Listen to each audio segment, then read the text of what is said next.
Hi and welcome back to another episode. My name is Eddie Bear and today I will give you a thorough review of the new Apple Watch Series 3 LTE edition versus the old legacy first ever released Apple Watch. I had the new Apple Watch Series 3 for about 2.5 or 3 weeks now, so I know how it performs on real life conditions, and I have been using the Apple Watch Legacy Edition for about nearly 2 years now, so I definitely know what this thing can do and what it's not capable of. So I will give you a thorough overview whether it's worth it to upgrade for a new Apple Watch or not. Let's begin with the unboxing of the Apple Watch Series 3.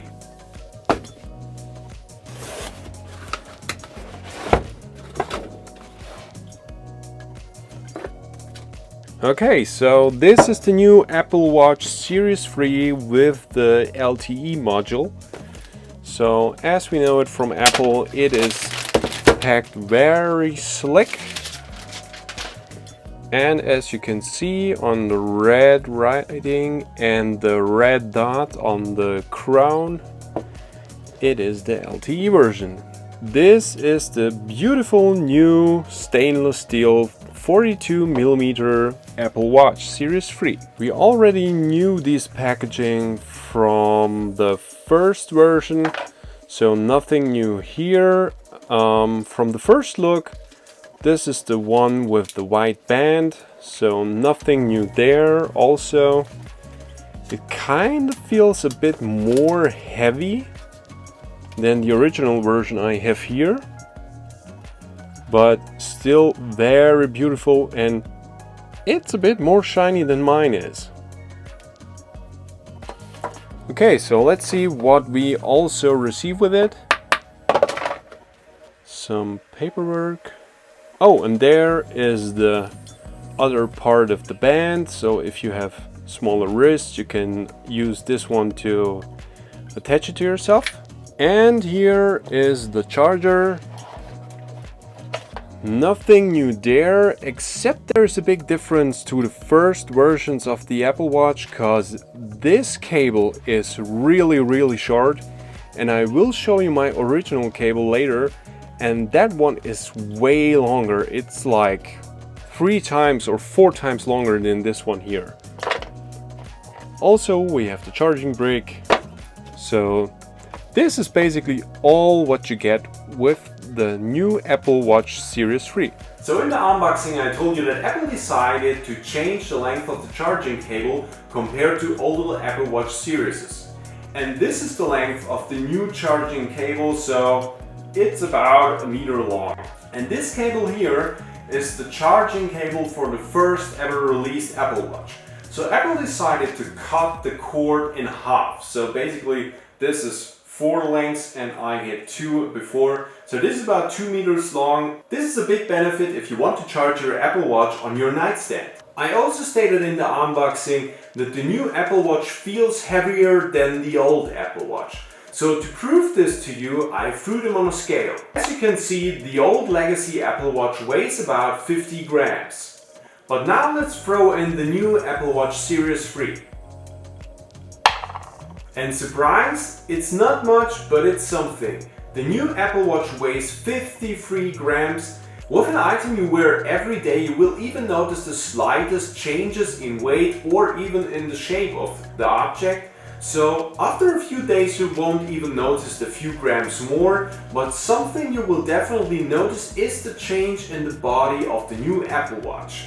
Apple noted on the keynote that there is a slight difference in the measurements of the new Series 3 Apple Watch, because they had to place the LTE module somewhere, and this one is placed in the back of the watch itself. But enough talk about form factors and cables, let's talk about features. The Apple Watch Series 3 brings in a lot of new features that you don't have on the older versions of the Apple Watch. For example, let's start with the heart rate monitor built into the Apple Watch. A cool new feature has been implemented with watchOS 4.0 that was long overdue. You now finally can check with a glimpse how your heart rate changed throughout the day, and with the new Apple Watch Series 3 you are even able to see your average resting heart rate and your heart rate when you're walking. I don't know why, but they decided not to implement it in older versions of the Apple Watch, as you can see here. Aside from the obvious upgrade in processing power, they also decided to finally give Siri a voice on the Apple Watch. So for example, if you tell Siri to turn on the lights in the bureau, "Hey Siri, turn on the light in the bureau." All set. You finally get an audio feedback when she completed the tasks you told her to do. "Hey Siri, turn off the light in the bureau." Abracadabra, Zinglesot. And as you can see in this example, Siri does a really quick job compared to the old Apple Watch. So this is a big benefit in using the HomeKit. I'm still hoping that Apple at some point will recognize that they have to do better and more work with the HomeKit, because the competition with Alexa and Google HomeKit are doing a really good job, and I would wish we could control more of our smart things at home with the HomeKit. And of course, the new Apple Watch also has the feature to free its speaker if water gets in by playing a high-pitched tone, as you've seen in the beginning of this video. So this is really helpful for if you're doing the dishes, or you take a shower, or if you're going swimming or whatnot. So now let's talk about the biggest improvement with the Apple Watch so far. And I'm talking about the implementation of the eSIM. Unfortunately, the eSIM is not available throughout all the carriers. And in Germany, I don't know why, but Apple or T-Mobile decided to go with a partnership together, and it's not available for Vodafone users. I would love if Vodafone finally decided to make this available for us, and I'm pretty sure everybody would be up for paying about $5 more a month. But this is something that definitely is bugging me. A lot of other countries have different carriers that support the eSIM, and somehow in Germany they decided to only go with T-Mobile. And since I'm a Vodafone user, I'm not able to show you the full functionality of the Apple Watch Series 3 with the LTE module. I'm sorry for that, but there is a big benefit with that feature, and this is battery lifetime. I noticed that even if I have a long day, I'm at the gym, I'm recording a 2-hour workout or something, at the end of the day, I'm almost having about 60, sometimes even 70% of battery life, and I get a lot of push messages and stuff, so it's not like I'm not using the Apple Watch. So this is a big benefit in lifetime. With the old Apple Watch, I definitely did not have this amount of battery life, and I ended up sometimes at the end of the day with an empty Apple Watch. Right now, I even had days where I didn't need to charge my Apple Watch.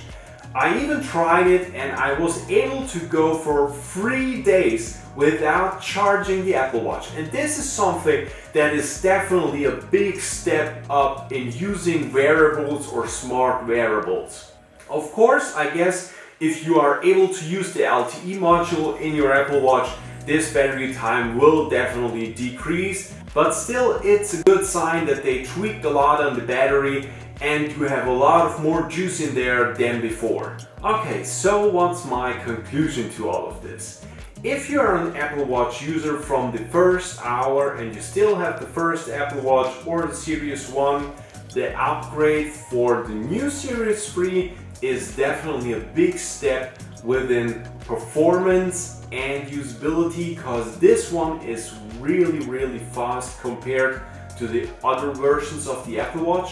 Also, with the new added features, it kind of evolves to a device that is really something that will help you throughout your day. On the other hand, if you're a user with an Apple Watch Series 2, I'm not sure whether it's good enough or a big enough step to change for an Apple Watch Series 3, because the only thing you get more than you already have is the LTE option. But if you're somebody who likes to run a lot and you don't want to take your mobile along with you, I think this is something you really could benefit from. I personally would love to do this, but unfortunately, as I told you before, no Vodafone support in Germany for now. But I'm keeping my hopes up that they will reach a point where it will be available. Okay, so what is your impression of the new Apple Watch Series 3? Did you order it? Are you thinking about ordering it? Hit me up in the comments and tell me what you think about all the new nifty features that they included in their newest release of their Apple Watch. And if you liked my content today, don't forget to subscribe to my channel and make also sure to check out the fully written articles to all my videos on eddie-bear.com, and I hope I see you next time. So enjoy!